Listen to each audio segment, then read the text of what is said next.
warahmatullahi wabarakatuh. Waalaikumsalam warahmatullahi wabarakatuh. Bagaimana kabarnya teman-teman? Alhamdulillah. Alhamdulillah, untuk mengawali pertemuan kita pada pagi hari ini, marilah kita buka dengan bacaan basmalah. Bismillahirrahmanirrahim. Hari ini kita melakukan perkuliahan mata kuliah belajar dan belajaran, dan untuk pertemuan kedua ini akan saya sampaikan mengenai hakikat belajar dan pembelajaran ya. Jadi nanti kita akan pelajari apa itu pengertian hakikat belajar dan pembelajaran, khususnya dalam matematika. Sebelumnya akan saya bertanya ke teman-teman, ada 3 pertanyaan. Kira-kira ini termasuk belajar ataupun bukan? Yang pertama, ketika ada anak namanya Andi yang tadinya tidak dapat berbahasa Inggris, sekarang mahir berbahasa Inggris, apakah itu termasuk belajar atau tidak? Belajar ya, dia termasuk belajar. Yang kedua, bayi yang tadinya tidak dapat tengkurap lalu dapat tengkurap, apakah itu termasuk belajar? Termasuk belajar. Oke. Yang ketiga, Doni secara kebetulan dapat memperbaiki barang elektronik, tetapi ketika harus mengerjakan hal yang sama dalam waktu yang berbeda, dia menemui kesulitan. Apakah itu termasuk belajar? Tidak termasuk belajar. Kalau gitu, kira-kira sebelum kita masuk ke definisi pembelajaran dari para ahli, saya akan bertanya ke beberapa mahasiswa, kira-kira kesimpulannya kalau belajar itu apa? Sekarang tanggal berapa teman-teman? 12. Mbak Linda? Mbak Linda, apa belajar menurut Mbak Linda? Saya belajar itu proses dari ketidaktahuan menjadi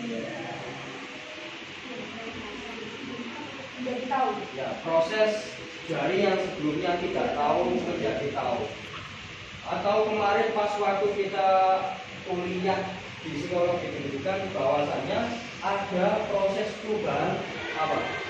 Perilaku yang sebelumnya tidak tahu menjadi tahu, itulah yang namanya belajar.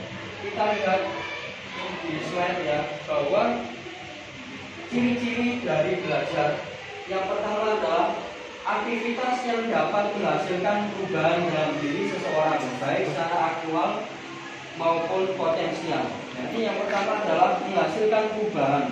Kata kuncinya adalah menghasilkan perubahan dalam diri seseorang, ya, baik aktual maupun potensial yang ada dalam dirinya sendiri.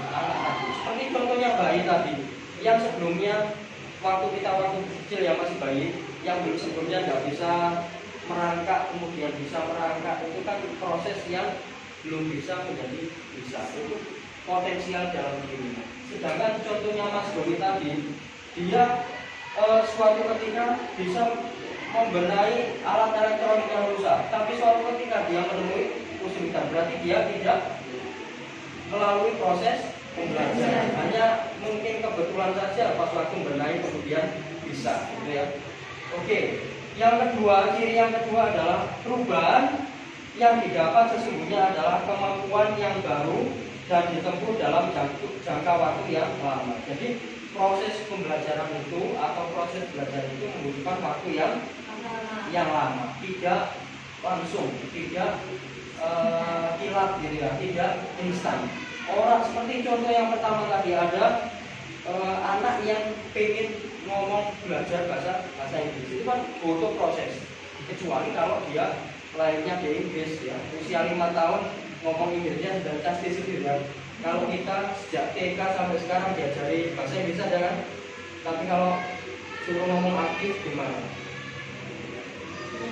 Itulah karena kita tidak melalui proses belajar yang betul. Kalau diasah terus seperti masnya tadi, Mas Andi. Mas Andi tadi yang sebelumnya tidak bisa bicara bahasa Inggris, kemudian bisa, dia telah melalui proses namanya proses belajar. Ciri yang ketiga, perubahan terjadi karena ada usaha dari dalam diri setiap individu. Jadi ciri orang yang belajar yang ketiga adalah dia ada perubahan terjadi dalam dirinya karena usaha dalam dirinya. Ya. Tidak mungkin kemudian orang kok ujuk-ujuk tidak belajar ternyata dia pintar. Tapi ya ada juga kan yang tidak tidak belajar dan kemudian bisa. Contoh mudahnya gini, orang belajar nyetir mobil, kalau nyetir sepeda motor kan mudah. Nyetir mobil, orang yang sebelumnya belum bisa nyetir mobil disuruh pegang langsung ya apa yang terjadi? Kan banyak terjadi kecelakaan karena belum mahir untuk nyetir mobil. Tetapi kalau sebelumnya orang itu sudah bisa nyetir mobil, kemudian lama tidak nyetir, kemudian nyetir lagi, itu namanya ada adaptasi. Ya, adaptasi. Itu contoh mudah. Makna belajar. Makna belajar merupakan akibat adanya interaksi antara stimulus dan respon. Seseorang dianggap telah belajar sesuai jika dia dapat menunjukkan perilakunya.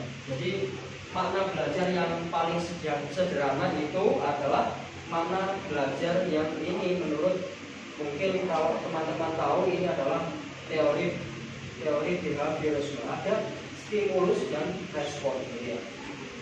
Kalau anak-anak dikasih materi itu kan ada stimulus dari gurunya, dikasih materi pembelajaran, contohnya di matematika yang sebelumnya dia tidak tahu, dikasih materi matematika yang akhirnya tahu, itu namanya ada stimulus dari gurunya, kemudian ada respon balik dari siswa. Proses belajar ini tidak akan terjadi kalau tidak ada interaksi antara guru dan murid, gitu ya, bisa dipahami ya. Oke. Kalau gurunya sudah ngasih stimulus katakan, kemudian secara psikologi kemarin siswa males belajar, tidak ada respon dari siswa, apakah materi yang disampaikan oleh guru bisa diterima oleh siswa? Belum tentu ya, tidak bisa. Harus ada respon yang baik dari siswa sehingga makna pembelajaran itu bisa terjadi, sehingga ada proses perubahan tingkah laku dari siswa yang sebelumnya tidak tahu menjadi tahu, yang sebelumnya tidak paham menjadi paham. Ya. Ada pertanyaan mengenai makna belajar? Belum? Kalau belum saya lanjutkan. Definisi belajar oleh para ahli. Yang pertama, Anthony Robbins, seorang pakar psikologi atau pembelajaran, mengatakan bahwa belajar adalah proses menciptakan hubungan antara sesuatu pengetahuan yang sudah dipahami dan sesuatu pengetahuan yang baru. Jadi menurut Pak Robbins, proses belajar itu menciptakan koneksi antara pengetahuan yang lama yang sudah diketahui dengan pengetahuan yang baru. Kadang anak itu kan mulai kecil itu ibarat gelas itu sudah terisi air. Sudah ada pengetahuan yang lama. Air ini adalah pengetahuan yang lama. Kemudian dikasih pengetahuan yang baru oleh guru. Itu akan dikombinasi. Oh, ternyata sesuai ya. Seperti kalau kita punya pengalaman. Kok kayaknya dulu saya pernah punya pengalaman kayak gini ya. Namanya apa kalau istilahnya? Ujarmu ya. Iya. Aku kok kalau tahu deh, pulang kayak gini deh, gitu ya. Itu kayak gitu. Belajar juga kayak gitu. Proses pelajaran khususnya materi di matematika kan dari mulai SD, SMP dan SMA kan cuma grade-nya saja yang berbeda. Materinya kan sama. Waktu di SD itu pelajari tentang aritmatika. Sekarang di SMP menemui lagi, gitu kan? Kemudian di SMA juga ketemu lagi kan aritmatika. Jadi ketemu terus. Di kuliah nanti mungkin 30 juga ada aritmatika. Semuanya berjalan seperti itu. Jadi menurut Pak Robbins ini tidak salah. Kalau yang mendefinisikan belajar adalah menciptakan hubungan antara sesuatu atau pengetahuan yang sudah dipahami dengan pengetahuan yang baru. Yang kedua, Jeremy Brunner mengatakan bahwa belajar adalah suatu proses aktif di mana siswa membangun atau mengkonstruk pengetahuan baru berdasarkan pengalaman atau pengetahuan yang sudah dimiliki. Jadi yang disampaikan oleh Gunnar dengan disampaikan oleh Robin ini mirip ya. Kalau Gunnar ini mengatakan proses di mana dia membangun atau mengkonstruksi, sedangkan kalau yang disampaikan Pak Robin adalah menciptakan hubungan antara sesuatu pengetahuan yang sudah dipahami dengan sesuatu pengetahuan yang baru. Kemudian menurut James Whittaker mengatakan bahwa belajar adalah proses di mana tingkah laku ditimbulkan atau diubah melalui latihan atau pengalaman. Jadi kalau Pak James ini mengatakan belajar itu harus ada proses latihan, ya, proses latihan atau pengalaman. Contohnya waktu sampai misalkan praktikum mengalami pengubahan pengalaman yang baru. Misalkan kalau orang praktek dengan itu kan berbeda ya pengalamannya, lebih kuatan yang praktek. Karena selain dia paham teori, dia juga sudah tahu ternyata caranya seperti ini, prakteknya seperti ini. Dan menurut Trombak, belajar adalah suatu aktivitas yang ditunjukkan oleh perilaku sebagai hasil dari pengalaman. Jadi ya, lebih tekanannya ke perubahan tingkah laku. Ya. Jadi hakikatnya kesimpulannya adalah belajar adalah tahapan perilaku seluruh tingkah laku individu yang relatif menetap sebagai hasil pengalaman dan interaksi dengan lingkungan yang melibatkan proses kognitif dan didukung dari fungsi ranah psikomotorik. Ya, jadi orang belajar itu tidak hanya kognitifnya saja, tetapi didukung oleh psikomotorik. Ya. Ada pertanyaan teman-teman? Ada yang ditanyakan? Tidak ada. Kalau tidak ada, sebelum saya akhiri nanti, saya minta kesimpulan atau bisa menyimpulkan apa itu definisi dari belajar ya. Sekarang tadi tanggal sudah ya. Sekarang ini tadi nomor 12 bagi ya. 12. Kalau 12 bagi 2 berapa? Mas Irfan. Iya, Mas Irfan. Iya. Ya, Mas Irfan, menurut Mas Irfan, kesimpulan dari yang kita pelajari hari ini, belajar itu apa menurut Mas Irfan? Belajar itu adalah hubungan antara pengetahuan baru dan pengetahuan yang lama yang bisa merubah perilaku. Iya, betul sekali ya. Kita berikan tepuk tangan teman-teman.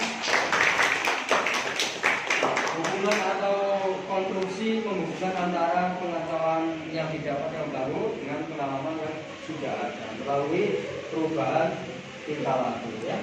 Oke.